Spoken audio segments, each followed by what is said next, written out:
wala tayo ibang kasama sa bahay. Ano ang pwede natin gawin, J-Lord?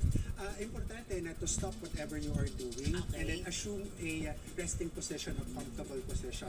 At ang pinaka-importante po ay tumawag kagad tayo ng tulong sa 911 or sa Red Cross 142. At kapag sa ibang tao naman, J-Lord, paano tayo makakatulong? Isa pang araw na para mailigtas ang buhay na inaatake sa puso ay ang CPR. Paano ba ang tamang pag-CPR, J-Lord?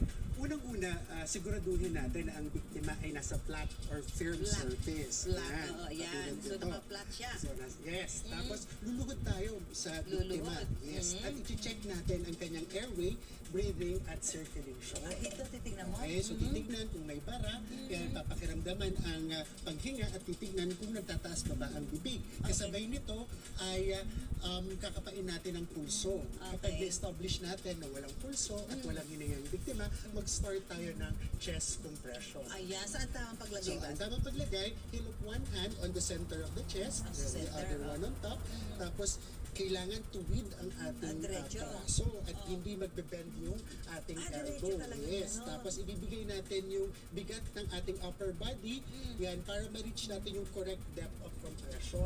Dahil kailangan na ang lalim ay 2 to 2.4 inches. At ang bilis naman ay kailangan 100 to 120 beats per minute. May na rhythm ba na compressions dapat per sundan minute. sa ganyan? Yes, para mas madali nating matandaan, kantahin natin yung sa Bee Gees, no? Staying Alive. Staying alive, staying alive hanggang matapos. Opo, hanggang nag-aabang tayo ng parating na ambulansya. Yung ganyan, ilang minuto dapat? Ngayon, ang ginagawa kasi natin ay yung tinatawag na compressions only CPR. So, hindi tayo hihinto hanggat hindi dumarating yung... Dire-diretso. Yes. Tapos kapag nagkaroon na ng mali yung pasyente, ano yung susunod nating gagawin? J-Lord? Importante na ilagay natin yung biktima sa tinatawag na recovery position. Recovery position. So, itataas Taas natin ang yung kamay. Ito naman ay sa dibdib. Sa dibdib, Yan, tapos? tapos itatagilid natin yung ating pasyente. Tagilid? Yes. Ayan. Yan. Tapos Nako. supportahan natin siya hanggang sa dumating yung Ang ating ambulansya o yung ano masasakyan na magdadala sa kanya sa Yes, that's right. pinakamalapit na ospital.